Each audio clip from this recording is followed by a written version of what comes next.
morning, student. This is Jiten Viskarma. Welcome to my channel A1 English Spoken. Today we are going to learn an advanced structure.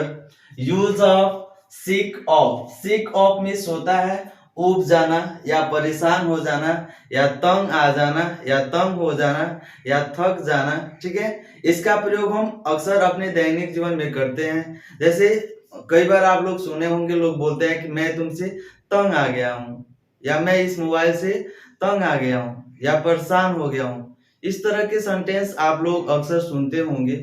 तो इस तरह के sentence अगर आप अपने दैनिक जीवन में बोलते हैं, इसे इंग्लिश में बोलना होगा तो कैसे बोलेंगे? देखिए, इसका मीनिंग आप ऊब जाना या परेशान हो जाना या तंग हो जाना, इस तरह का सेंस आता है तो इसका प्रयोग आप कर सकते हैं। इंग्लिश में बोले to be to bore with something or someone, to bore with something or someone. इसके लिए स्ट्रक्चर होता है। सबसे पहले आपको सब्जेक्ट लगाना होता है। सब्जेक्ट मीन्स क्या होता है? कर्ता, यानी जिसके विषय में भी बात होती है या कार्य को करने वाला होता है, उसको हम सब्जेक्ट बोलते हैं। और सब्जेक्ट के बाद हम क्या करते हैं? Is, am, are.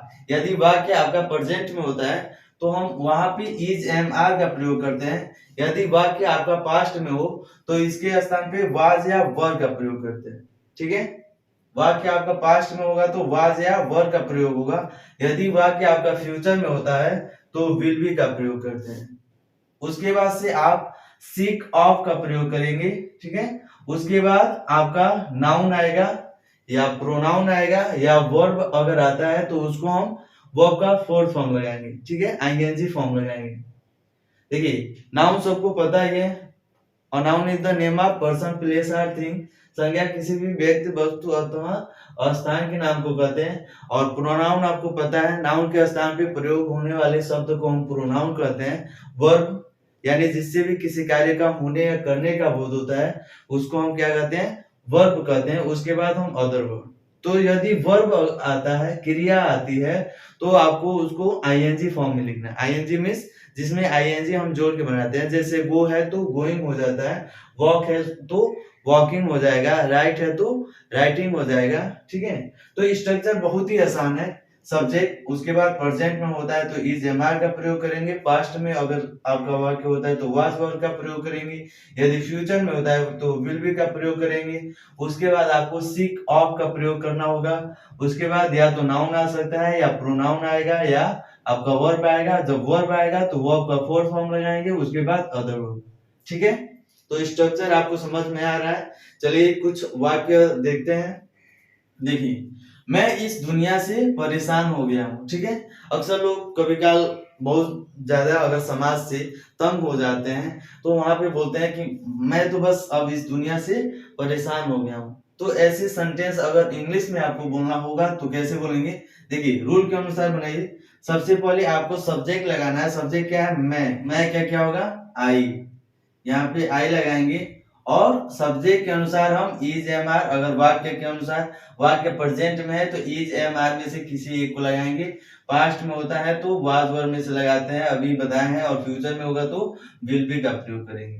देखिए, तो आई के साथ हम अगर वाक्य आपका प्रेजेंट में होता है तो एम का प्रयोग करेंगे। यदि पास्ट में होता है तो वाज का प्रयोग करेंगे।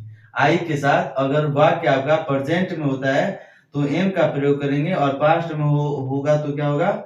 वाज का प्रयोग करेंगे। ठीक है, यदि कोई भी प्लूरल सब्जेक्ट होगा जैसे यू, वी, दे, तो उसके साथ प्रेजेंट में आर का प्रयोग करते हैं। और पास्ट में वाक्य होगा तो वर का प्रयोग करेंगे। और सिंगुलर सब्जेक्ट हो जैसे ही, सी, इट, या सिंगुलर में किसी का नाम हो या सिंगुलर सब्जेक्ट हो तो प्रेजेंट में हम इज का प्रयोग करते हैं और पास्ट में वाज का प्रयोग करते हैं। और फ्यूचर में हम केवल विल बी का प्रयोग करेंगे। स्पोकन इंग्लिश में और इंग्लिश स्पीकिंग में विल बी का ही प्रयोग हो रहा है। अक्सर लोग बस, जैसे यहाँ पे हम सेल बी का भी प्रयोग होता है, आई और वी के साथ सेल बी का प्रयोग करते हैं। लेकिन इंग्लिश स्पीकिंग में अब सेल बी को लगभग हटा दिया गया है। लोग केवल विल बी का ही प्रयोग कर रहे हैं। तो आप भी इंग्लिश स्पीकिंग में विल बी का ही प्रयोग करिए, चाहे कोई भी सब्जेक्ट हो। चलिए, मैं इस दुनिया से परेशान हो गया हूँ। देखिए, प्रेजेंट में है और प्रेजेंट के साथ आपको प्रेजेंट में बनाना है। सब्जेक्ट आपका हो गया आई और आई के साथ प्रेजेंट में है, अभी बताया है एम लगेगा, क्या होगा आई एम। अब देखिए आई एम और इसके बाद सीक ऑफ का प्रयोग करेंगे, seek of, I am seek of this world, I am sick of this world, मैं इस दुनिया से परेशान हो गया हूं।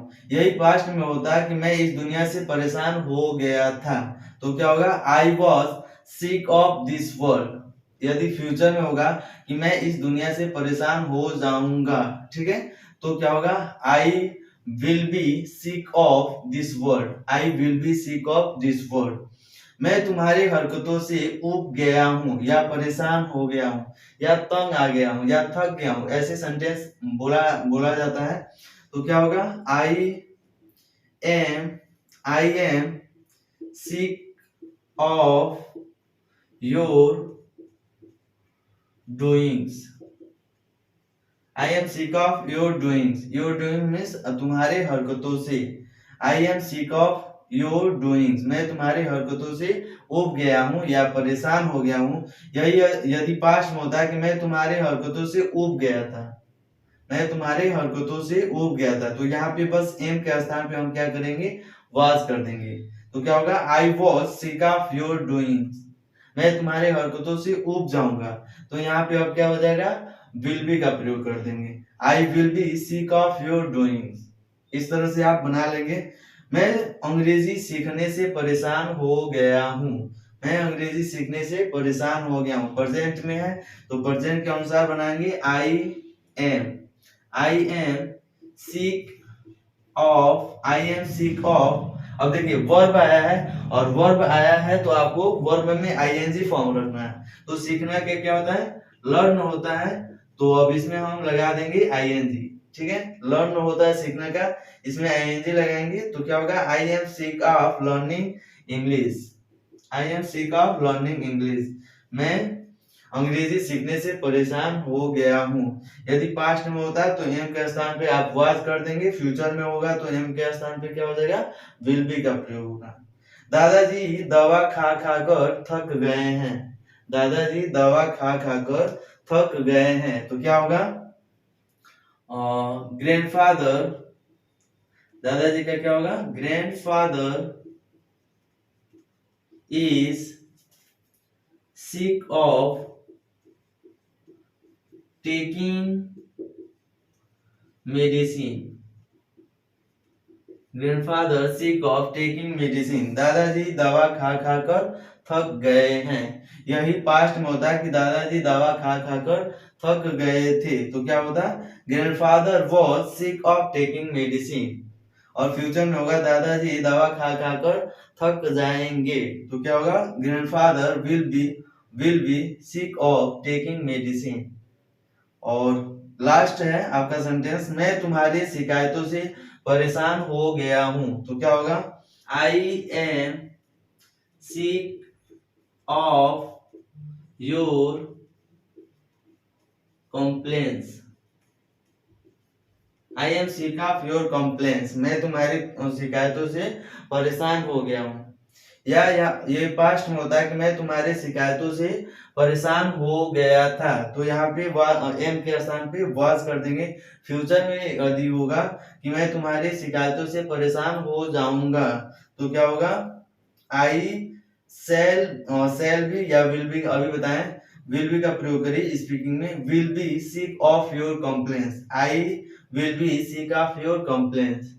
तो इस तरह से हम सीक आपका प्रयोग करते हैं। आई होप आपको समझ में आ गया होगा। तो आज के लिए बस इतना ही, मिलते हैं अगले वीडियो में। Thanks for watching my video. If you really want to learn English, so please subscribe my channel and hit the bell icon for getting all notifications.